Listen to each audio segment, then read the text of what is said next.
கன்னிராசி என்பர்களே, கன்னிராசியில் பிறந்தவங்க எல்லாருக்குமே வரக்கூடிய காலகட்டங்கள் நல்லாவே இருக்குது. ஒரு சிலருக்கு மட்டும் சின்ன சின்ன ஏற்ற இறக்கங்கள் இருக்கத்தான் செய்யுது. தடைகளும் சிலருக்கு இருக்கத்தான் செய்யுது. எதனால் அப்படின்னா அவங்களாலேயே கண்டுபிடிக்க முடியல சார் அப்படின்னு தான் நிறைய பேர் கேட்டுட்ருக்கீங்க. உங்கள் எல்லாருக்குமே ஒரு அற்புதமான ஒரு விஷயத்தை நான் சொல்கிறேன், நீங்கள் வந்து மைண்டில் வச்சுக்கோங்க. இந்த ராசிக்காரர்கள் எப்பேற்பட்டவர்களாக இருந்தாலும் சரி, மிகப்பெரிய கோடீஸ்வரர்களாக இருந்தாலும் சரி, மிகப்பெரிய தொழிலதிபர்களாக இருந்தாலும் சரி, உடல் ஆரோக்கியத்தில் கவனம் தேவை. உடல் ஆரோக்கியத்தில் எந்த மாதிரி விஷயத்தில் கவனமாக இருக்கணும்? தலை சம்மந்தப்பட்ட விஷயங்கள், வயிறு சம்மந்தப்பட்ட விஷயங்கள் ரொம்பவே கவனமாக இருக்கணும். அந்த தலை சம்மந்தப்பட்ட விஷயங்கள், வயிறு சம்மந்தப்பட்ட விஷயங்கள் இது எதெல்லாம் பேஸ் பண்ணி வரும்? உங்களோட நினைவு சக்தி. அதே மாதிரி தேவையில்லாத கோவப்படுறது, தேவையில்லாத பிரச்சனைகளை தேவையில்லாம மைண்டில் போட்டுக்கிறது, இந்த மாதிரி சில விஷயங்களை உங்களோட மைண்ட் வந்து சின்ன சின்ன ஏற்ற இறக்கங்களை வந்து கொடுத்துட்டு தான் இருக்கும். அதே போல் நீங்கள் எந்த விஷயத்தில் ஜாக்கிரதையாக இருக்கணும்? ஒன்று தான் வயிறு சம்மந்தப்பட்ட விஷயங்கள். அந்த வயிறு சம்மந்தப்பட்ட விஷயங்கள் உங்களுக்கு ஒரு மாதிரி உப்பசமாக இருக்குது, ஒரு மாதிரி இதாக இருக்குது அப்படிங்கலாம் டைஜஸ்டிவ் சம்மந்தப்பட்ட விஷயங்கள்லாம் நீங்கள் ரொம்பவே கவனமாக தான் இருக்கணும். அதே போல் இந்த ராசிக்காரர்கள் தற்போது சின்ன சின்ன கடன்களில் இருந்து மீளக்கூடிய ராசி. சின்ன சின்ன கடன்கள் வந்து போகும், அது ஒன்றும் பெரிய இஷ்யூஸ்லாம் கிடையாது. அதை நினச்சி நீங்கள் பயப்படவும் தேவை கிடையாது. இந்த ராசிக்காரர்கள் கட்டாயம் ஜோதிடம் பார்க்க வேண்டிய நேரத்தில் இருக்கீங்க. ராகுனுடைய தசாபுத்தி இருக்கிறதுனால ஜோதிடம் கண்டிப்பாக ஒரு டைம் பார்த்துக்கோங்க. உங்களுக்கு மிகப்பெரிய பிரச்சனைலாம் எதுவும் வரவே வராது. ஏன்னா முன்னாடியே அந்த பிரச்சனைகள்லாம் நீங்கள் சந்திச்சிட்டிங்க. கரெக்டாக 2021 எடுத்திங்கன்னா நிறைய சிக்கல்களை சந்திச்சிருப்பீங்க. குடும்ப ரீதியான சிக்கல்களை சந்திச்சிருப்பீங்க, கணவன் மனைவிக்கிடையே நிறைய சிக்கல்களை சந்திச்சிருப்பீங்க, குழந்தை சம்மந்தப்பட்ட விஷயங்களை சிக்கலை சந்திச்சிருப்பீங்க. அதே மாதிரி இந்த ராசிக்காரர்களை பொறுத்தவரைக்கும் இதுவரைக்கும் எந்த ஒரு விஷயமுமே தடை இல்லாமல் உங்களுக்கு நடந்திருக்காது. சின்ன சின்ன தடை ஏற்படுத்த நடந்திருக்கு. திருமணமாக சின்ன சின்ன தடை ஏற்படுத்த நடந்திருக்கும். குழந்தை விஷயமா சின்ன சின்ன தடை ஏற்படுத்த நடந்திருக்கும். எது பண்ணாலும் இப்படியே தான் சார் பண்ணுது, என்னன்னே தெரியல சார். ஒரு டெமோ பார்த்துட்டு தான் சார் அடுத்தது பண்ணுது, எது பண்ணாலும் ட்ரையல் பார்த்துட்டு தான் சார் பண்ணுது அப்படிங்கிற மாதிரி தான் நீங்கள் வந்து இருப்பீங்க.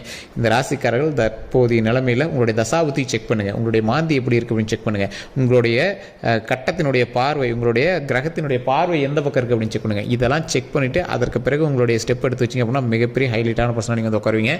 இந்த ராசிக்கு ஒரு ப்ளஸ் என்ன தெரியுமா? நீங்கள் கடவுளினுடைய ஆசி பெற்றவர், குலதெய்வத்தினுடைய அருள் உங்களுக்கு 100% இருக்கும். இந்த ராசிக்காரர்கள் இன்னும் ஒரு விஷயத்தில் கொஞ்சம் கவனமாக இருங்க. அந்த ஒரு விஷயம் இந்த வீடியோ முழுசாக பார்த்தீங்க அப்படின்னா உங்களுக்கு தெரிய ஆரம்பிக்கும். தற்போது நிலைமையில் நிறைய பேர் ஜோதிடம் பார்க்கணும் அப்படின்னு ஆசைப்பட்றீங்க. கீழே டிஸ்கிரிப்ஷன் நம்பர் கொடுத்துருக்கேன், ஒரு பிரபல ஜோதிடருடைய நம்பர் தான் கொடுத்துருக்கேன். கிட்டத்தட்ட 4 லாங்குவேஜில் ஜோதிடம் பார்க்கக்கூடியவர், மிகப்பெரிய பிரபலங்களுக்கு ஜோதிடம் பார்க்கக்கூடியவர், இப்போ தமிழ் சினிமாவில் இருக்கக்கூடிய ஹைலைட்டான பர்சன். நீங்கள் அரசியலாக இருந்தாலும் சரி, இப்போ தமிழ் சினிமாலையும் சரி, ஹைலைட்டான பர்சனுக்கு இவர் தான் வந்து ஜோதிடம் பார்த்துட்டு கொடுத்துருக்காரு. நீங்கள் கண்டிப்பாக உங்களுக்கு வேணும் அப்படின்னா ஜஸ்ட் கால் பண்ணி கேட்டு தெரிஞ்சுக்கோங்க. வெயிட் பண்ணி தான் பார்க்குற மாதிரி இருக்கும், கொஞ்சம் வெயிட் பண்ணி தான் நீங்களும் பார்த்தாகணும். வெளிநாட்டு வாழ் நண்பர்களாக இருந்தாங்க அப்படின்னா வாட்ஸ்அப் மூலமாக நீங்கள் கான்டாக்ட் பண்ணலாம். கீழே டிஸ்கிரிப்ஷனில் நம்பர் கொடுத்துருக்கேன். இந்த ராசிக்காரர்கள் எதில் நீங்கள் வந்து இன்னொரு விஷயத்தில் கவனமாக இருக்கணும் அப்படிங்கிறத நான் சொல்லிடுறேன்.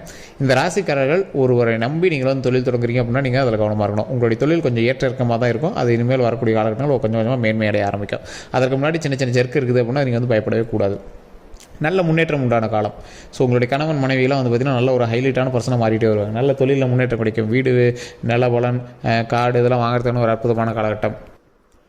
ராசிகள்லேயே ஒரு அற்புதமான ராசி அப்படின்னா இந்த ராசி தான் சொல்லணும், கன்னி ராசி. இந்த கன்னி ராசியில் பிறந்தவங்களுடைய குணாதிசயம் அப்படின்னு பார்த்தீங்கன்னா இத்தனை கஷ்டங்களை தாண்டினவர் அப்படின்னு தான் சொல்லுவோம். உங்களுடைய கதையெல்லாம் கேட்டால் கண்ணீர் வரும், அந்தளவுக்கு உங்களோட கதையெல்லாம் இருந்திருக்கும். குடும்பத்திற்காகவே வாழக்கூடிய ஒரு அற்புதமான ராசி இந்த கன்னி ராசி. குடும்பத்தில் இருக்கக்கூடிய ஒவ்வொருவருடைய கட்டுப்பாட்டுக்குள்ளே வாழ்ந்த ராசி. யார்கிட்டையும் எதிர்த்து கூட பேச மாட்டீங்க, சண்டைக்கெல்லாம் போய் நிற்க மாட்டீங்க. ஏதோ ஒன்று சரிடா பார்த்துலாம் போடா, சரிடா போட பார்த்துலாம் அப்படி தான் இருப்பீங்க. உங்களுடைய லைஃப்லேயே நீங்கள் வந்து பெருசாக நீங்கள் வந்து ஃபீல் பண்ணியிருக்கீங்க அப்படின்னா உங்களுடைய குழந்தை விஷயங்கள்லாம் நீங்கள் முன்னாடி ஃபீல் பண்ணியிருப்பீங்க. இனி வரக்கூடிய காலகட்டங்கள் உங்களுக்கு ஃபீலிங்ஸ்லாம் கிடையாது, சந்தோஷம் தான், மகிழ்ச்சி தான். ஏன்னா முன்னாடி பட்ட கஷ்டங்கள் எல்லாம் முன்னாடியே பட்டாச்சு. கிட்டத்தட்ட 2021 பார்க்கும்போது ஒரு குறிப்பிட்ட வயசெல்லாம் வந்து பார்த்தீங்கன்னா நீங்கள் வந்து மருத்துவ ரீதியான செலவுகளில் ரொம்ப அதிகமாக ஈடுபட்டிருப்பீங்க. போன வருடத்திற்கு முன்னாடி வருடம் அந்த கணக்கெல்லாம் வச்சு பார்த்தீங்கன்னா நீங்கள் ஹாஸ்பிட்டல்லேருந்து தப்பிச்சு வந்து பெரிய விஷயமா இருக்கும். ஒரு 3 நாட்களாவது நீங்கள் வந்து ஹாஸ்பிட்டலில் இருந்திருப்பீங்க. உடனே குழந்தை பேருக்காகவாது ஒரு பெண்கள் வந்து ஹாஸ்பிட்டலில் இருந்திருப்பீங்க.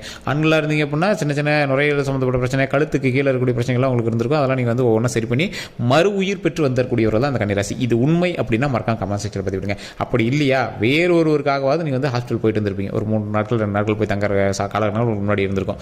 இதெல்லாம் பண்ணிவிட்டு உங்களுடைய தொழில் சம்மந்தப்பட்ட விஷயங்களுக்காக நீங்கள் வந்து ஸ்டெப் எடுத்திருப்பீங்க. பெரிய லாக்கில் மாட்டியிருப்பீங்க. அதுக்கப்புறம் தான் ரிலீஸ் ஆகிருப்பீங்க. கொஞ்சம் கொஞ்சமாக அப்படி வெளியே வந்துட்டுருப்பீங்க. இப்போவுமே தொழிலில் பெரிய ஹைப் இன்னும் பழசு ரேஞ்சுக்கு இல்லையே சார் அப்படின்னு இருக்கிறவங்களுக்குலாம் வரக்கூடிய காலகட்டங்கள் நல்ல ஒரு அற்புதமான காலகட்டங்களாக அமையுது. ஸோ கொஞ்சம் பொறுமையாகவும் நிதானமாகவும் செயல்படுங்க. மிகப்பெரிய நன்மை உண்டாக போகுது, மிகப்பெரிய நன்மை உண்டாக போகுது. அந்த நன்மை உண்டாகுவதற்கு நீங்கள் என்ன பண்ணணும் அப்படிங்கிறத நான் தெளிவாக சொல்லிடுறேன். ராசிக்காரர்களையே ஒரு அற்புதமான ராசி கன்னி ராசி. ஆண்களாக இருந்தால் பெண்களை ஈர்க்கும், பெண்களாக இருந்தால் ஆண்களை ஈர்க்கும். சார் இது வந்து ஒரு ப்ளே பாய் ராசின்னு சொல்லுவாங்களா கன்னி, அப்படியா அப்படின்னு கேட்டால் அப்படி கிடையாதுங்க. உங்களுடைய கேரக்டரிஸ்டிக்ஸ் வந்து மற்றவர்களால் ஈர்க்கப்படுகிறது. அது வேறு பாலினத்தவரை இன்னும் அதிகமாக ஈர்க்கப்படுகிறது. எப்படி அது? ஆண்களாக இருந்தால் பெண்களை ஈர்க்கும், பெண்களாக இருந்தால் ஆண்களை ஈர்க்கும். அது மட்டும் இல்லாமல் ஒரே பாலினத்தவராக இருந்தாலும் சரி நட்பு ரீதியாக அவங்களை வந்து ஈஸியாக ஈர்த்துருவாங்க. நல்ல பையன் அவன் நல்லா பேசுவான்டா, அவன் நல்லா பழகொண்டா அப்படிங்கிற மாதிரி ஈர்த்துருவாங்க. இந்த ராசிக்கு ஒரு அற்புதமான காலகட்டம். எப்படி அப்படின்னா, இந்த ராசிக்காரங்க எதை தொட்டாலும் தொடங்கும் இனி வரக்கூடிய காலகட்டங்கள். முன்னாடியில் உங்களுக்கு வந்து உங்களே அன்லக்கி பர்சன் நீங்கள் வந்து நினச்சிட்டு இருந்திருப்பீங்க. இனிமேல் நீங்களாக நோட் பண்ணிக்கோங்க, நீங்கள் தான் லக்கியஸ்ட் பர்சன். வண்டி வாங்கினீங்க, வண்டி வாங்கலாம், புதுசாக வண்டி வாங்கலாம், வண்டி ஷோரூமே வைக்கலாம், லேண்டு வாங்கலாம், நிறைய லேண்டு வியாபாரங்கள் பண்ணலாம், லேண்டின் மூலமாக நிறைய வருமானங்கள் ஈர்க்கலாம், நகை வாங்கலாம். சார் விற்கிற விலைக்கு நகை வாங்குறதா, நகையை காப்பாற்றி வச்சிங்க அப்படின்னா போதுமே அப்படின்னு நினச்சிட்டு இருப்பீங்க. இனி வரக்கூடிய காலகட்டத்தில் நகை வாங்குவீங்க. அந்த மாதிரி ஒரு காலகட்டம். தொழிலில் நல்ல முன்னேற்றம் அடையும். அந்த தொழிலில் நடக்கக்கூடிய முன்னேற்றம் எதை நோக்கி பிரயாணிக்கும் அப்படின்னா, மிகப்பெரிய மகிழ்ச்சியை நோக்கி பிரயாணிக்க போகுது. இந்த ராசிக்காரர்கள் பொறுமையாகவும் நிதானமாகவும் நீங்கள் செயல்பட்டால் வெற்றி நிச்சயம். அதே போல் இவங்க ஒரு எச்சரிக்கையாகவும் இருக்கணும். நீங்கள் வணங்க வேண்டிய தெய்வம் அம்மன். அதாவது என்ன சார், அம்மன்னா எந்த அம்மன் வணங்குறது? பெண் தெய்வங்கள் வழிபாடு கன்னி ராசிக்கு எப்போதுமே மேன்மையை கொடுக்கும். உங்களுடைய குலதெய்வம் பெண் தெய்வமாக இருந்துச்சு அப்படின்னா பௌர்ணமி நாட்களில், அமாவாசை நாட்களில் நீங்கள் போய் வழிபடுங்க. உங்களுக்கு ஹைலைட்டாக தூக்கிவிட்ரும். ஹைலைட்டாக உங்களுக்கு வந்து மேலே டாப் ஏற்றி விடும். ஒரு தொழிலையாக இருக்கட்டும், கல்வியிலையாக இருக்கட்டும், உடல் ஆரோக்கியத்தில் இருக்கட்டும், வம்ச விருத்தியாக இருக்கட்டும், குலதெய்வ வழிபாடு தான் மெயின்.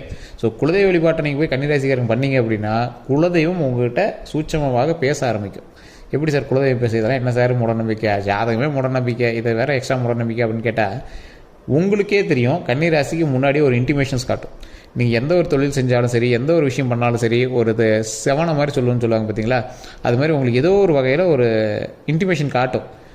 ஓ இது கடவுள் தான் இப்படி சொன்னார் அப்படிங்கிற மாதிரி நீங்களாக ஃபிக்ஸ் பண்ணிக்குவீங்க. ஆனால் அதை வெளியே கூட சொல்ல மாட்டீங்க. ஆமாம் சார் இந்த மாதிரி ஒரு விஷயம் நடந்துச்சு, ஆனால் அதுக்கு முன்னாடி இன்டிமேட் பண்ணிச்சு, நான் தான் அதை கவனிக்காம விட்டேன் அப்படிங்கிற மாதிரி சொல்லுவீங்க. அது மூலமாக நல்லது நடந்துச்சு, அதெல்லாம் நீங்கள் வந்து தெளிவாக சொல்லுவீங்க. ஸோ அந்த மாதிரி இந்த கன்னிராசிக்கு நல்லா அது வந்து ஹைலைட்டாக தூக்கி கொடுக்கும். சில நேரங்களில் கடவுளை நம்ப மறுப்பீங்க. கடவுள் நம்புறதெல்லாம் நம்பிக்கலாம் அப்படிங்கிற மாதிரி இருப்பீங்க. சில நேரங்களில் கடவுள் மேலே உருகி அது மேலே ஒரு பாசம் செலுத்துவீங்க, பக்தி செலுத்துவீங்க. ஸோ இந்த மாதிரி ராசிக்காரர்களுக்கு வரக்கூடிய காலகட்டங்கள் ஒரு அற்புதமான காலகட்டங்களாக இருக்குது. தொழிலில் நல்ல முன்னேற்றமான காலகட்டங்களாக இருக்குது. கல்வியில் நல்ல முன்னேற்றமான காலகட்டங்களாக இருக்குது. எப்பொழுதும் ஒரு முன்னேற்றமாக இருக்கக்கூடிய ஒரு காலகட்டம் அப்படிங்கிறதுனால கொஞ்சம் பொறுமையாகவும் நிதானமாகவும் செயல்பட்டால் வெற்றி நிச்சயம். இந்த ராசிக்கு வரக்கூடிய ஒவ்வொரு நாட்களும் வெற்றியினுடைய மிகப்பெரிய படிக்கட்டுகளாக அமைய போது, தொழிலில் முன்னேற்றம் அடைய போது, இது எல்லாமே வரக்கூடிய நாட்கள் நடக்க போகுது அப்படிங்கிறது தான் ஒரு முக்கியமான விஷயம். எப்பொழுதுமே ஒரே ஒரு விஷயத்தை கொஞ்சம் கவனம் செலுத்துங்க. அந்த விஷயத்தில் கொஞ்சம் அதிகமாக கான்சன்ட்ரேட் பண்ணுங்கள். குழந்தைகளினுடைய உடல் ஆரோக்கியத்தில் கவனம் செலுத்துங்க. தாய் தந்தையினுடைய உடல் ஆரோக்கியத்தில் கவனம் செலுத்துங்க. முதல்ல உங்களோட உடல் ஆரோக்கியத்தில் கவனம் செலுத்துங்க. இதை மட்டும் உடல் ஆரோக்கியத்தில் கவனம் செலுத்துனீங்க அப்படின்னா உங்களுக்கு பிரச்சனையே கிடையாது. எதை செய்தாலும் கவனமாக செய்யணும். அதே மாதிரி உங்களுடைய மனதை வந்து சின்ன சின்ன வார்த்தைகள்லாம் புண்படும். அதாவது ஒருத்தர் யாராவது சொல்லிட்டாங்க அப்படின்னா சீக்கிரம் ஹர்ட் ஆகிடுவீங்க. அதை மட்டும் கொஞ்சம் மாற்றிக்கோங்க. உங்கள் மைண்டை வந்து போல்ட் ஆகிக்கோங்க. உங்களோட மனசு இரும்பாக்கிக்கோங்க. எல்லா விஷயத்துக்கும் நம்ம வந்து தயாராக இருக்கணும். எல்லா விஷயமே நம்மளுக்கு வந்து நல்லதாக நடக்கும். நம்மளோட வீட்டில் இருக்கிற எல்லாருமே நல்லா இருப்போம், நாமளும் நல்லா இருப்போம், உடல் ஆரோக்கியமாக இருப்போம், நீண்ட ஆயுளோடு இருப்போம், நல்ல சக்தியோடு இருப்போம்.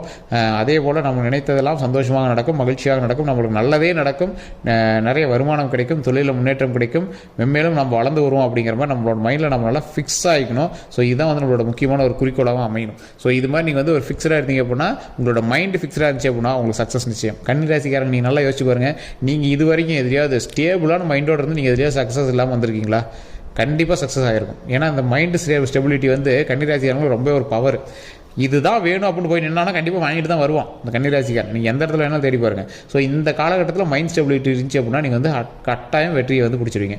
ஸோ ஒரே ஒரு விஷயம், உடல் ஆரோக்கிய கவனம், வண்டி விஷயத்தில் இந்த மாதிரி விஷயத்தில் கவனமாக இருக்கணும். வண்டி வாங்கக்கூடிய யோகம் உண்டு, வீடு வாங்கக்கூடிய யோகம் உண்டு, நிலபலங்கள் வாங்கக்கூடிய யோகம் உண்டு, தொழில் நல்ல முன்னேற்றம் கிடைக்கக்கூடிய யோகம் உண்டு. அதே போல் இந்த ராசிக்காரர்கள் எப்பொழுதும் கொஞ்சம் பொறுமையாக நிதானமாக பண்ணிங்க அப்படின்னா வெற்றி நிச்சயம் அப்படிங்கிறத நீங்கள் வந்து மைண்டில் நல்லா தெரிஞ்சுக்கணும். தொழில் நல்லா முன்னேற்றம் அப்படிங்கிறதுனால எப்பேற்பட்ட ராசியினராக இருந்தாலும் சரி, இந்த ராசினர்கிட்ட ஓரளவு கொஞ்சம் பணிஞ்சு தான் நடப்பாங்க. அந்த பணிஞ்சு நடக்கக்கூடிய விஷயத்தை உங்களுக்கு தகுந்த மாதிரி பயன்படுத்திக்கணுமே தவிர அதை வந்து ஓவர்லாப் பண்ணக்கூடாது. அதே மாதிரி தொழில் நல்லா இருக்குது அப்படிங்கிறது அதிக முதலீடுகள் போட்டு மாட்டிக்கூடாது. எதை பண்ணால் எது நடக்கும் அப்படிங்கிறது உட்காந்து யோசிங்க. குருட்டா போக்கில் அடிக்காதீங்க. உங்களுக்கு வந்து எப்பயுமே வந்து எதை பண்ணால் எது நடக்கும் அப்படின்னு நீங்கள் வந்து மைண்ட் ஸ்டெபிலிட்டியோடு நீங்கள் வந்து யோசிச்சிங்க அப்படின்னா உங்களுக்கு வந்து சக்ஸஸ் நிச்சயம். அதை மட்டும் மறக்காதீங்க. அதே மாதிரி துர்க்கையம்மன் வழிபாடு பண்ணுங்கள். ஓம் துர்க்கையம்மனை போற்றி, ஓம் துர்க்கையம்மனை போற்றி, ஓம் துர்க்கையம்மனை போற்றி அப்படின்னு தினம் ஒரு 3 தடவை சொன்னீங்க அப்படின்னா துர்க்கையம்மன் வழிபாடு உங்களுக்கு மிகப்பெரிய பாசிட்டிவ் வைப்பாக இருக்கும். அந்த பாசிட்டிவ் வைப்பு உங்களுக்கு மிகப்பெரிய சக்ஸஸ் கொடுக்கும். அந்த சக்ஸஸ் தான் உங்களுக்கு வந்து அடுத்தடுத்த நிலைமைக்கும் கொண்டுறதுக்கு உதவும். இந்த 15 நாட்கள் உங்களுக்கு வந்து ஒரு பாடம். இந்த 15 நாட்களில் இருக்கக்கூடிய ஒவ்வொரு விஷயமும் உங்களுக்கு வந்து வரக்கூடிய நாட்களில் பிரதிபலிக்க ஆரம்பிக்கும். அதனால் இந்த 15 நாட்களில் நல்ல ப்ளஸ் பாயிண்ட்டை நீங்கள் பயன்படுத்துங்க. வரக்கூடிய நாட்கள் பொற்காலமாக ஒவ்வொரு நாளும் பௌர்ணமியாக அமையும். நல்ல ஒரு வெளிச்சமான நாட்களாக அமையும். அதுக்கு நீங்கள் வந்து கட்டாயம் உங்களுடைய ஜாதகத்தை செக் பண்ணணும். அதுதான் மெயின். உங்களுடைய ஜாதகத்தை செக் பண்ணி தசாபுத்தி எந்த பக்கம் பார்க்குதோ அதுக்கு தகுந்த மாதிரி இப்போ நடக்கணுமா என்ன பண்ணணும் அப்படிங்கிறது மைண்டில் வச்சுக்கோங்க. உங்களுடைய முன்னோர்களுடைய சாபங்கள் இருந்தது அப்படின்னா அதை வந்து தீர்த்துக்கோங்க. அதன் மூலமாக பல நன்மைகள் உண்டாகும். அந்த சாபங்கள் இல்லை அப்படின்னா பல நன்மைகள் உண்டாகும். ஸோ அதே மாதிரி துர்க்கையம்மன் வழிபாடு முன்னாடி சொல்லியிருந்தேன், அதை கண்டிப்பாக ட்ரை பண்ணுங்கள். ஒரு 10 பேருக்காக அன்னதானம் கொடுங்க. அதனால் மிகப்பெரிய நன்மை உண்டு. பெண் தெய்வங்கள் நீங்கள் வழிபட்டீங்க அப்படின்னா மிகப்பெரிய நன்மை உண்டு. வேறு ஏதாவது கருத்துக்கள் இருக்குது அப்படின்னா மறக்காம கமெண்ட் செக்ஷனில் பற்றி விடுங்க. நான் சொன்னது உண்மை அப்படின்னா உண்மையை டைப் பண்ணுங்கள். அதே போல் கீழே டிஸ்கிரிப்ஷன் நம்பர் கொடுத்துட்டு உங்களோட சந்தேகங்களுக்கு ஃபோன் பண்ணி பேசி தெரிஞ்சுக்கலாம். எல்லோருக்கும் நன்றி நண்பர்களே.